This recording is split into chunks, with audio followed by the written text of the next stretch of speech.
नमस्कार साथियों। आज आप सबके बीच UGC NET paper 2 economics subject से क्लास लेकर आया हूं। और आज इकोनॉमिक्स के अंतर्गत आज आप लोग को स्टैटिक्स का जो हम लोग पिछले क्लास में देखे थे मीन मीडियन, आज हम आप लोग के बीच मॉड का क्लास लेकर आया हूँ। ठीक है। और हम लोग मॉड का फार्मूला, मॉड का परिभाषा, साथ ही साथ मॉड का प्रश्न कैसे हल किया जाता है, इनको हम लोग कंप्लीट करने वाले हैं इस वीडियो में। ठीक है। तो आइए मेरे प्यारे साथियों स्टार्ट करते हैं। स्टार्ट करने से आप लोग से मैं कहना चाहूँगा कि इसे अधिक से अधिक मित्रों तक इस वीडियो को शेयर कीजिए। चलिए हम लोग देखते हैं मोड। मोड यानी बहुलक। बहुलक का और एक नाम है भूइष्टक। ठीक है। भूइष्टक, बहुलक, मोड एक ही इंग्लिश में मोड बोलते हैं। ठीक है। आइए स्टार्ट करते हैं कि बहुलक किसे कहते हैं। परिभाषा इनका क्या है कि सामांग श्रेणी में क्या है, सामांग श्रेणी में वह पद मूल्य जिसकी आवृत्ति सबसे अधिक हो। क्या है, बताया जा रहा है कि सामांग श्रेणी में वह पद मूल्य जिसकी आवृत्ति सबसे अधिक हो, है ना, यानी कि फ्रीक्वेंसी एफ सबसे अधिक होनी चाहिए, उसे क्या कहेंगे, बहुलक कहलाएगा। ठीक है। दूसरे शब्दों में अगर देखा जाए कि बहुलक किसे कहते हैं, तो श्रेणी में सबसे अधिक बार आने वाले पद मूल्य को बहुलक या भूइष्टक कहते हैं। क्या है, श्रेणी में सबसे अधिक बार, ठीक है, सबसे अधिक बार आने वाले पदमूल को बहुलक या भूइष्टक कहते हैं। बहुलक के लिए सामान्यतः, है ना, उनका जो संकेत अक्षर है, ठीक है, उसको इंडिकेट किया जाता है जेड से। समझ गए, मोड को जेड से इंडिकेट किया जाता है बहुलक को। तो इस तरह से हम लोग देख पाए कि जिसका आपका आवृत्ति सबसे अधिक रहता है ना, पदमूल सबसे अधिक रहता है, या उस श्रेणी में सबसे अधिक बार आया है, उसे क्या कहते हैं, भूइष्टक या बहुलक कहते हैं। अब इसी का बीच प्रोफेसर बाउले, जीजैक, कैनी, कैपिंग, बॉन्डिंगटन, क्रॉस्टन, काउडेन, है ना, या लुनचाओ, ये सब अर्थशास्त्री जो है आपका बहुलक का परिभाषा देते हैं। ठीक है, अपना अपना विचार देते हैं।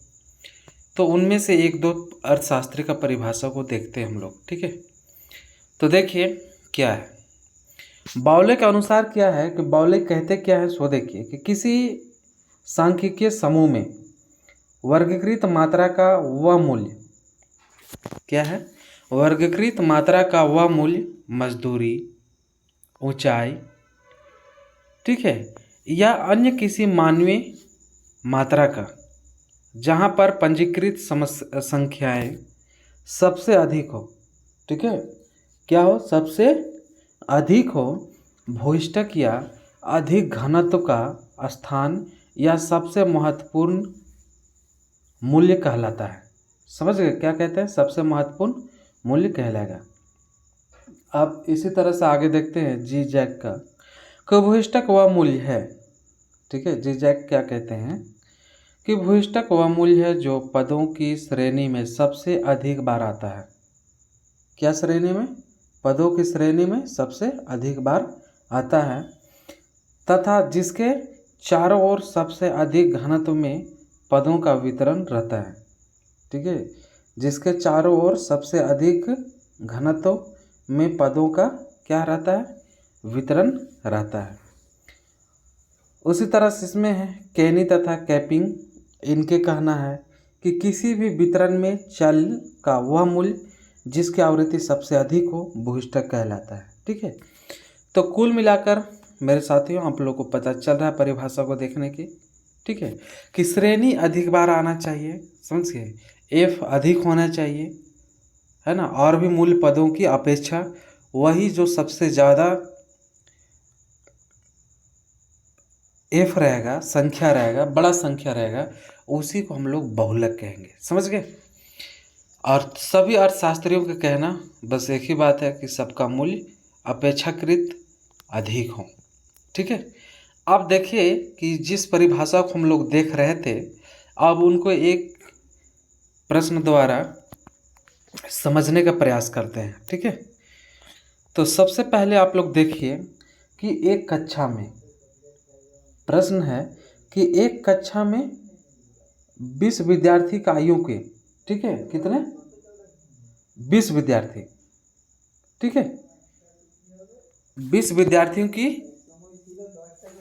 आयु के समांक, ठीक है, क्या है आपका समांक निम्नलिखित है। ठीक है, समांक निम्नलिखित है, उसे मोड ज्ञात कीजिए, भूइष्ठक ज्ञात कीजिए, बहुलक ज्ञात कीजिए। ठीक है, तो 20 विद्यार्थी के आपका आयु दिया हुआ है। ठीक है, जैसे मैं यहाँ 15, 17, 18 ऐसा करके आपका टोटल यहाँ पर दिया हुआ है। ठीक है, अब इस संख्या को, है ना, इस संख्या को विन्यासित करने पर, ठीक है, यानी कि इसको अब हम लोग आरोही क्रम में सजाते हैं। ठीक है, तो सबसे पहले जो छोटा है, फिर उससे बड़ा, फिर उससे बड़ा, ऐसे करते करते हम लोग लगातार देखते चले जाते हैं। ठीक है, और सभी संख्या को आरोही क्रम में सजा देते हैं। समझ गए, सजाते हैं, और सजाने के बाद हम लोग का जो संख्या प्राप्त होता है, ठीक है, जैसे आपका 15, 15, 16, 17, 17, 17, ठीक है, 18, 18, 19, 20, 20, 21, 21, फिर आपका आप देख रहे हैं कि यहाँ 22, 22 आपका 5 बार आया हुआ है, 23 है, फिर 24 है। इस तरह से हम लोग और ही क्रम में सजा दिए। तो अब आप लोग परिभाषा को याद कीजिए कि उसमें परिभाषा में बोला गया था, ठीक है, कि जो संख्या सबसे अधिक बार आएगा वही मेरा क्या होगा, जेड होगा, है ना, यानी कि बहुलक होगा। समझे, तो देखिए इसमें जो ऊपर में संख्या जो दिया गया है, ठीक है, सबसे अधिक बार इस संख्या में, ठीक है, आपका समांक श्रेणी में देखा जाए तो सबसे अधिक बार आपका 22 आया है। ठीक है, और इसलिए इसको भूइष्ठक बराबर या जेड बराबर बहुलक बराबर क्या होगा, मेरा 22 होगा। समझ गए, अब चलिए आगे हम लोग चलते हैं। पहला प्रश्न देखें, ठीक है, अब सेकंड वाला प्रश्न देखते हैं, वो जो व्यक्तिगत श्रेणी का था, अब हम लोग देख रहे हैं खंडित श्रेणी का। ठीक है, और इनको निरीक्षण विधि द्वारा ज्ञात करना है। समझ गए, निरीक्षण विधि द्वारा ज्ञात करना है, ये तो आसान रहता है, समझ गए, आसान होता भी है। तो आप लोग को फिर भी आप लोग को बता रहे हैं कि जैसे यहाँ पर प्रश्न दिया हुआ है, देख पा रहे हो, ठीक है, एक सारणी दिया हुआ है, ये एक्स जो दिया हुआ है ऊंचाई, फिर ये आपका एफ दिया हुआ है व्यक्तिगत संख्या। समझ गए, आप इसमें देखिए कहता है कि निरीक्षण द्वारा बहुलक ज्ञात कीजिए, है ना, यानी कि निरीक्षण विधि द्वारा। समझ गए, अब देखिए कि इसको हम लोग सजा दिए। समझ गए, आप ऐसे भी बना सकते थे, ऐसे सजा दिए।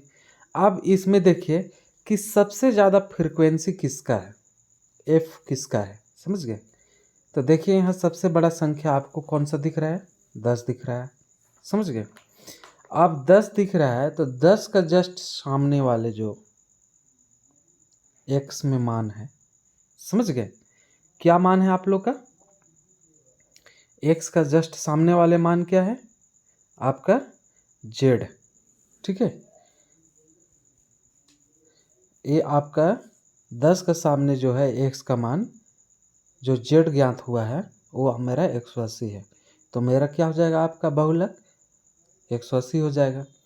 तो इस तरह से हम लोग फ्रीक्वेंसी को देखकर आपका एक्स को मान को देखते हैं, और एक्स का मान मेरा बहुलक होता है। ठीक है, तो ये हम लोग देख पाए। अब हम लोग आगे देखते हैं, और यहाँ पर देखिए इसके आगे आप चलते हैं आगे। ठीक है, हम लोग तो खंडित श्रेणी का निरीक्षण विधि द्वारा बहुलक ज्ञात कर लिए।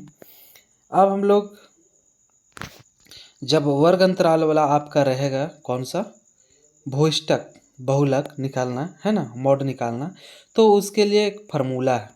समझ गए। और उस फार्मूला को यहाँ पर आप लोग को लिया गया है ना, ले लिए हैं आप लोग के लिए।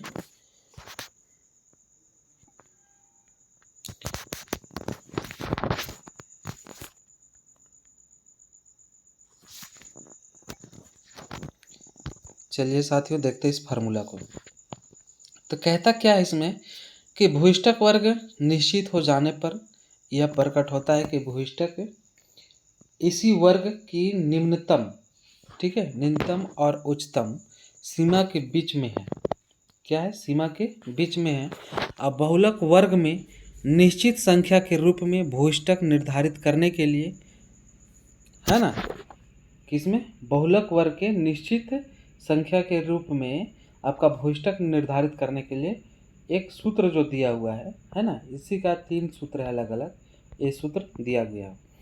जैसे आपका पहला क्या है कि L1 प्लस F1, ठीक है, माइनस F0 बट्टा 2 into F1 minus F0 minus F2 into L2 minus L1, ठीक है, ऐसे करके दिया हुआ है। अब इसी बीच में देखिए कि इस फार्मूला में जो दिया हुआ है, ठीक है, उस फार्मूला में जेड को क्या कहा जाता है? ठीक है, जैसे यहाँ जेड है तो जेड को कहा जाता है भूयिष्ठक, ठीक है। उसी तरह से आपका क्या है L1, इसका मतलब क्या है? L1 मतलब कि भूयिष्ठक वर्ग की निम्न सीमा है, जैसे हम लोग मीडियन में देखे थे, ठीक है, L1 L2।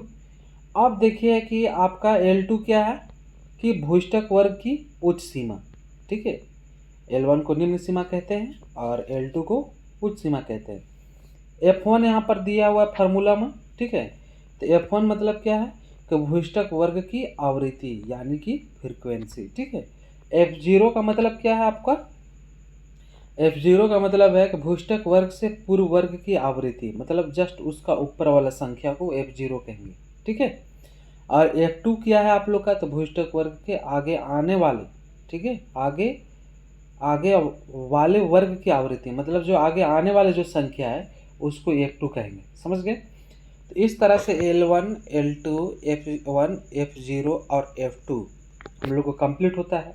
अब इसमें देख सकते हैं कि आपको जिससे आसान हो आप उस फार्मूला को उपयोग कर सकते हैं, समझ गए। यहाँ पर आपका L2 माइनस L1 है, मतलब कि आपका अंतराल को लिया गया है, जिसमें हम लोग पिछले भी उपयोग करते थे अंतराल को I से, समझ गए। और इस तरह से आप लोग का मोड का, है ना, आपका सतत श्रेणी का क्लास इंटरवल का, समझ गए, वर्ग अंतराल वाला प्रश्न इस फार्मूला से बनेगा। और आप लोग के एग्जाम में फार्मूला भी पूछता है, ठीक है। आप उनके जो वर्ग अंतराल का जो प्रश्न है उसका अलग से एक वीडियो लाएंगे, ठीक है, 1-2 प्रश्न का। तब तक आप इसे देखिए, समझिए, ठीक है। और इस तरह से आप लोग का बहुलक, है ना, मोड समाप्त होती है और आप लोग का केंद्रीय प्रवृत्ति का आपका मीन मीडियन मोड समाप्त होता है, ठीक है। अगर आपको और भी विस्तार से चाहिए, ठीक है, और भी ऐसा कुछ प्रश्न हो तो आप कमेंट बॉक्स पर कमेंट करके पूछ सकते हैं। चलिए मित्रों, थैंक यू, धन्यवाद।